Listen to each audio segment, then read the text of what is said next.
So this is touristy stuff part 2. This is Wednesday morning when there's not much going on. We continue the quest to find the teddy, and then we're also hopefully going to buy postcards. Sounds very simple, but I reckon this is probably going to take a while. And then this afternoon we've got stratosphere-troposphere coupling. So it's really nice, actually. Really, really beautiful part of the city, even if we don't know where we are.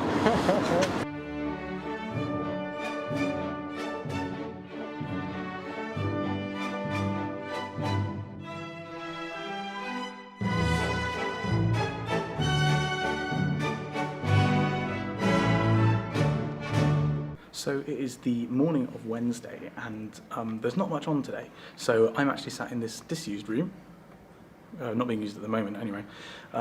Just going to do some like coding. Being here has made me start thinking more seriously about my climate model, and it was a project which I sort of left for a while, and now I'm back on it and fixing mistakes which I'd made. And the whole conference is actually very inspirational. I mean, I know that when I go back, I'm going to have a lot more energy to do my research. I think just being around people showcasing what they've done spurs you on. It shows this is possible, and you know, you get the opportunity to present in front of all these people. That's the whole thing. It's what I said in one of my previous videos about viewing something like this as an opportunity to succeed rather than being a judgment on yourself. So I'm trying to make the most of it. Also, I wanted to talk to you about where I got this from. So product placement. It's a cola beverage diet. Basically, there is a young scientist lounge. So I think the organisers realised that conferences can be quite expensive for young scientists like myself, but with flights and the registration process and all that. So they've put on a young scientists lounge where we can go and sit and work if we want to, and they put on free coffee and Coke and damn it, I said it, and biscuits and that kind of thing. So I'm not sat in there at the moment because it's a bit full, and also I couldn't film in there. People would look at me a bit weirdly. But it's awesome that we have that sort of opportunity, and it's a great opportunity to mingle and make new friends, basically, because half of the point of this conference is networking, and that's something which I'm really hoping I'm going to do this afternoon at the stratosphere-troposphere event. So I think you'll probably next see me there.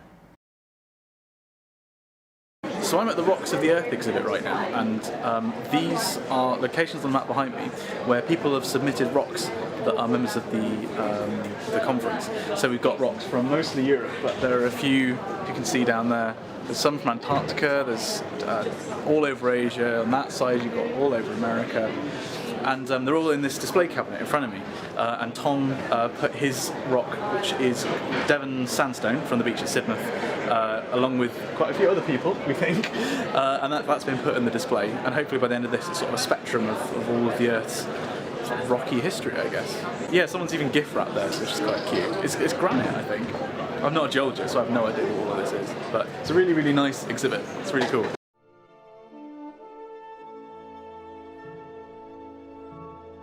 So this is the evening of the Wednesday. We just had the mammoth session in the afternoon on stratosphere-troposphere coupling, which was really, really interesting.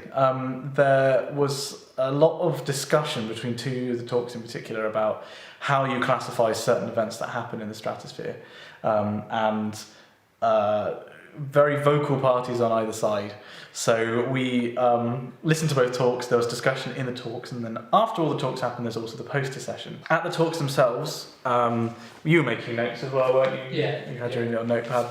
I've been sort of taking notes on the talks and sort of highlighting the key areas, and it's all about knowing who to talk to. If like you're learning from the talks, but it's also knowing who to associate with each bit of work.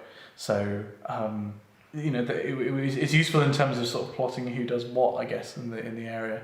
But there were talks on how to classify these events. There were talks on the QBO, which is actually what I did my first piece of research on, which is something that happens in the equatorial stratosphere. There was, help me out here, what else did we have? There was one about waves sort of reflecting off of the stratosphere. Yeah. The surface again. Which is one of the ways that the stratosphere influences tropospheric climate sort of indirectly. And then after that we had this poster session. So I've talked about posters already, but this was the first time that we've actually been to a session properly. So there were only about 21 posters. Well, there should have been. Yeah, there's some were missing because they just weren't presented. About 20 posters on strat-trop coupling, but in this hall there must have been about 1,000 posters. and it's incredible, like the diversity of research that was going on, because directly next to us there was aerosol stuff. Yeah. And then even further along there was more meteorology. It was all in the area of the atmosphere and ocean stuff.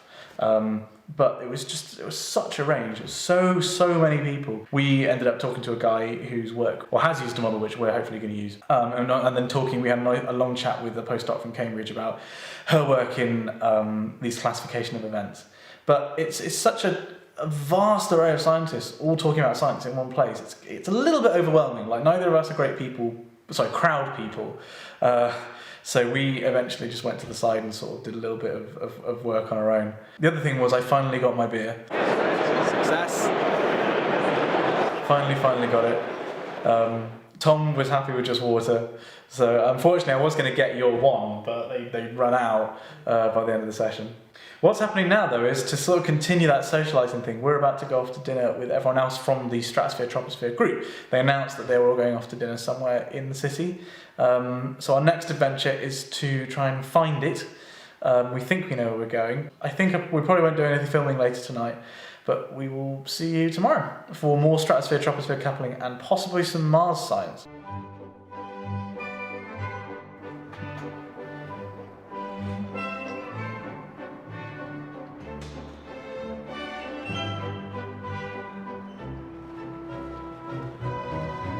This is the lunchtime on Thursday. Behind me we see the Space of the Earth exhibit. It's a mock-up of the Cassini-Huygens mission. So this is the lander, that is the lander, which landed on Titan, which is one of Saturn's moons. It's a really cool mission.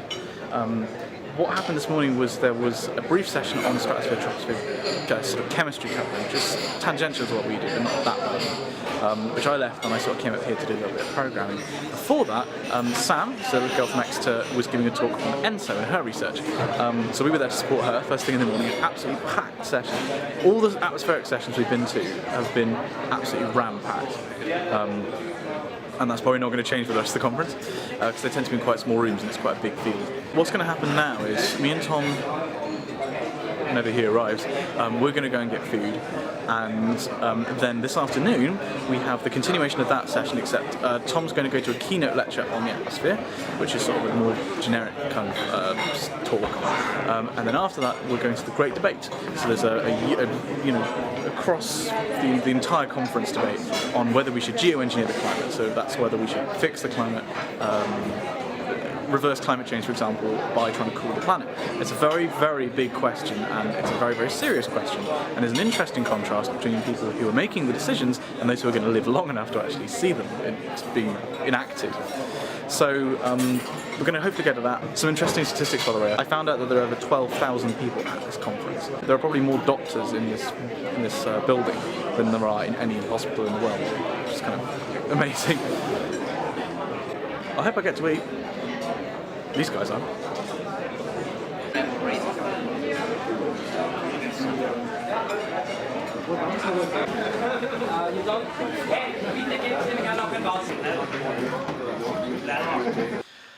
Okay, so this is the evening of the Thursday. It's been quite a long afternoon, because when I last talked to you it was at lunchtime, and so since then we had the afternoon session on the dynamical coupling in chemistry of the upper troposphere and lower stratosphere, I think is something like that. Yeah. Something like that. It wasn't relevant at all. I wasn't even there. I went to the atmosphere keynote. Yeah, what was that like? It was good. It was very general. So there was history of the atmosphere. There was a bit about how ozone has been changing over time, and a bit about how they're thinking about using spacecraft to look at the atmosphere. And then after that we went to the Great Debate, which was packed, kind of predictably, and this was on geoengineering, and they had five people who were actively speaking, and then they were going around the audience taking questions. My opinion on geoengineering is that it should definitely be researched, but not implemented yet because we don't know enough. It's basically a last resort. I mean, do you have an opinion on it? There's definitely something that needs to be looked at, but I don't know by how much. Yeah. I mean, really the question of the debate was sort of firstly, is it right to do it? Is it right to research it? And then if we were to do it, what would we do? And it was quite wide ranging actually. There was one guy who was talking, who was actually an engineer,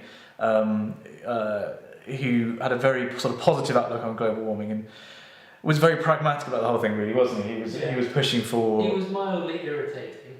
He was almost irritatingly optimistic at points. Yeah. But no, he was actually pushing for experiments and doing the science. I think I aligned with him and the guy in the middle who I think asked the most intelligent questions, although came up with a very negative viewpoint on the whole thing. I mean, this guy basically asked at the end whether it was morally questionable to research geoengineering, which I strongly disagree with. I think it's definitely worth researching. I thought what was interesting was the fact that there was a big split in the middle, basically, between questions which were asked about geoengineering from a human perspective and those asked from a physical perspective, like, in terms of the feedbacks was a physical question, but then the human impacts and the possibility of, how many lives have to be lost before we do it was very much a human question. What was very interesting as well was, remember there was a guy at the front who he basically went on a rant about overpopulation and saying this isn't the solution to curbing overpopulation is, and he got the biggest round of applause of the whole lot. Which I felt very uncomfortable about that. Because, I was like, Well, I mean, it like, from a very cold standpoint, it's true. Overpopulation is the cause of pretty much all the problems that we have. Yeah. But it indicates very much a kind of scientists above all else kind of mentality, I think. Yeah. Like, it was basically him saying there are us, and then there's the other people that are overbreeding and all that kind of stuff. Well, that was how he introduced himself, wasn't it? He said, "I am a scientist and..." So that was, kind of questionable would be how I describe it. But it was an interesting debate, and it was good that it was a public debate, as they said. It wasn't something which was behind closed doors, and anybody who was at the conference could go. Seemingly most people at the conference did go. But yeah, very much worth having as well. It's a very important subject. And then after that, we went off to a workshop, which wasn't our original plan. We were going to go for posters, weren't we? Yeah. There was some space-based posters, and there was some other stuff on the chemistry stuff, which we saw earlier. Because it wasn't relevant, the posters weren't going to be relevant. So we went off to this workshop on scientific communication in traditional media types. So newspaper, TV, internet websites for newspapers, and basically how to make sure your research is correctly reported and isn't reported erroneously or misrepresented or in any other way distorted. And it focused on the role of the media, the role of the scientist in relation to the media, and also how to write a press release. Yeah, we had to do this exercise where we basically paired up and then had to write a press release for ourselves and then give it to someone else, and then they would introduce our research for us. But given that me and Tom did the same thing, it was a little bit pointless. But that was interesting. It was really good that they were offering that. Yeah. It's a very, very important subject, especially in the climate sciences.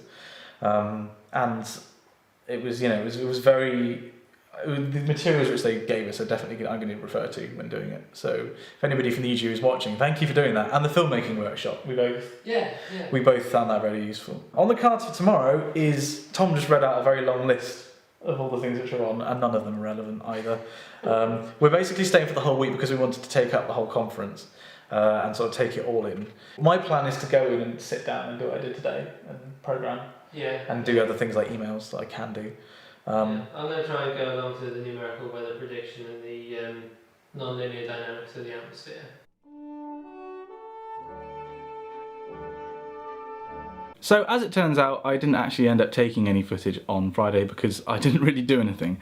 The one thing which me and Tom and I did do is we went to a really interesting Face of the Earth talk, the last one on the space in the Earth, which was about comparative planetology. And that's basically where the Earth has gaps in its geological history because, for example, oceanic crust is continually cycled. It's destroyed when it gets subducted down into continental crust and reborn when it comes up, for example, in the mid-Atlantic ridge. So there's only so far we can look back on the Earth's history, and the point of the talk was that you can look at other planets like Mars or like Venus to fill in epochs in the Earth's development that we just don't have the evidence for, and it gives us clues about how planets formed. The guy who gave the talk actually was incredibly interesting. His first job out of college, as university, was to work on the Apollo program, debriefing astronauts on their moonwalks. Imagine that, your first job. He was incredibly cool, and he also answered a question that I had about Martian exploration. So I was really impressed actually. It was probably the best talk we went to all week. And for the rest of the day, I programmed. I worked on my climate model, and then we packed up and we went home. So I'm afraid that's all the scientific content there is. And I'd really like to apologise that this part is so late up. Basically, I've been really busy recently, mostly with work stuff. And so that's kind of had to take priority over my YouTube work. So I'm really sorry that this is really quite significantly late. But I'd also like to take this opportunity to thank the organising committee of the conference, who I understand it have now found these videos. I'm terribly sorry about everything I've already said. I would like to say, however, that you did a fantastic job. I thought the conference, which was my first major scientific conference, was a fantastic experience for me as a young scientist. No conference can be perfect, and I've already said before that the atmospheric science sessions were in rooms that were probably too small, but I accept that there are limitations on space that every group had to face. Other than that though, I really couldn't fault the way that the conference was run. I thought it was incredibly slick, incredibly enjoyable, as well as being very informative and great for professional networking and all the stuff that conferences are supposed to be. So thank you very much for putting on the conference, and thank you everybody who's watched these videos. These vlogs have actually been quite well received, so I hope that I can do these more in the future. And let me know in the comments what you'd like to see in terms of vlogging content from scientific events, because I'm making this up as I go, quite frankly, and any pointers would be useful, as any feedback always is. So thanks for watching, and hopefully I'll see you at the next conference, whenever that may be.